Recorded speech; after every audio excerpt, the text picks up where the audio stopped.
it's Crystal. I'm back with another video for my term project at BYU, Idaho. This morning I was reading some chapters that I needed to catch up on, and I'm grateful that I persevered and didn't just let them go because these chapters are vital to our progression here, and they helped me come up with an idea for this video.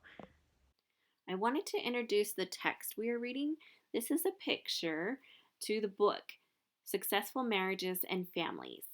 This book is a collection of different discourses from multiple scholars, mainly professors and associate professors of social work. Their discourses are based upon social science research, and the individual chapters are centered upon different doctrines and principles from the family, a proclamation to the world, and how these apply in our own lives today. Chapter 23 of the text focuses on this doctrine, that in the premortal realm, spirit sons and daughters knew and worshipped God as their eternal Father, and accepted his plan by which his children could obtain a physical body and gain earthly experience to progress towards perfection. Now that I've introduced the subject matter, I want to share with you a couple of experiences that have shaped my life. This handsome couple is my parents. Mom and Dad met through a mutual friend, married, and raised a large family together. Here they are standing outside the Manti Temple. This is the part of the video that gets difficult for me to discuss, but I'm sharing these experiences because I feel that they are integral into how I have developed as a person. Unfortunately, both my parents have passed away. Mom left us about 4 years ago, and Dad left us almost 10 years ago. I love them both and miss them terribly. Grief is always a part of my life, but I have learned to live with it. And I'm going to focus on my mom specifically. Not that my dad's passing was any less difficult, but the experience I went through with my mom has helped shape me significantly. This is another photo of my mom taken about 2 years after my dad passed away. This photo doesn't capture her bright and happy personality that we love to remember about her, but it's one of my favorites because it was one of the most healthy times in her life.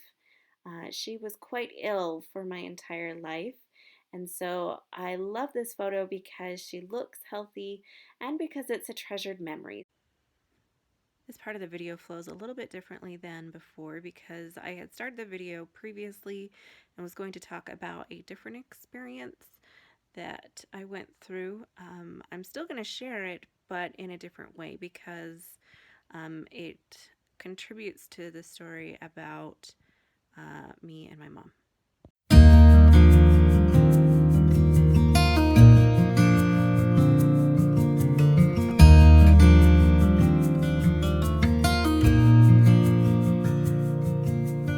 Thought maybe you had forgotten me, and I wondered if you listened when I prayed. Seemed like everything I was asking for stayed hidden behind heaven's doors, and I was losing faith. And I can see now as I look back, now that the tears have passed. You gave me bread, but I thought it was a stone. And before you could tell me yes, you had to tell me no. If you had given me what I wanted, I would not have seen that you had better promises for me.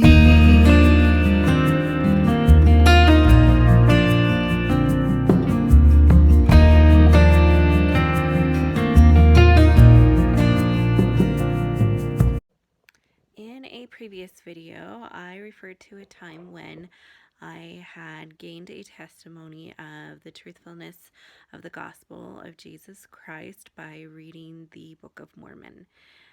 What I didn't say was that at that time I was living with my mother after my divorce, and I'm grateful for that experience. It wasn't always easy for either of us, nor for our family, but it did help shape me into a better person, and I think we both learned from that experience, and I'll share a few of those things that we learned.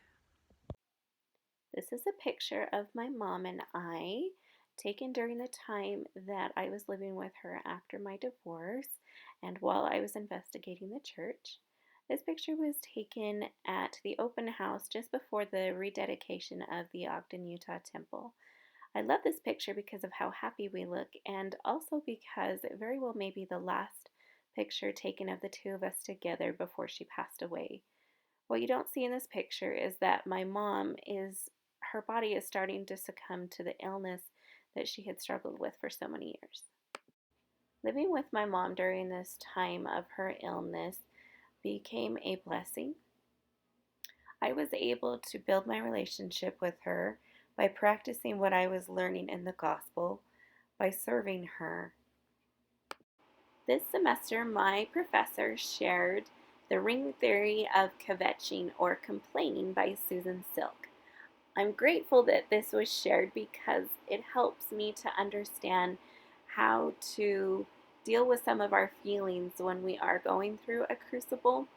For example, being a primary caregiver for my mom during the time that she was struggling with her illness was very difficult for not only her, but for me and for her family. Unfortunately, I didn't understand this when I was living with my mom. I wasn't sending comfort in to help others. I unfortunately was dumping out to those who were just as affected as I was by this situation. I don't mean to infer or to imply that my situation or my experience was any more difficult than my brothers and sisters or my grandparents. We all experienced this together in different ways. My sweet grandparents lost their only daughter. My brother and sister lost their mom as well. One was not able to help contribute due to living far away. Another was running a busy life and trying to be as available as possible with as many resources as possible to help my mom through this time in her life. We all experienced grief at the passing of my mom, and we all handle it in different ways. This has just been my experience. Two things that I have experienced since then that have helped to describe or express the grief that you can feel. One is a poem that I will share, and two is actually a recent Disney song from the new Frozen movie, Frozen 2, where the one sister grieves for the loss of her other sister. So I encourage you to look up that song. Next, I will share the poem that I read once that really illustrates how grief can be part of your life, and I know it has strengthened me. In Christ alone, my hope is found. He is my light, my strength, my song. This cornerstone, this solid ground, firm through the fiercest drought and storm. What heights of love, what depths of peace, when fears are still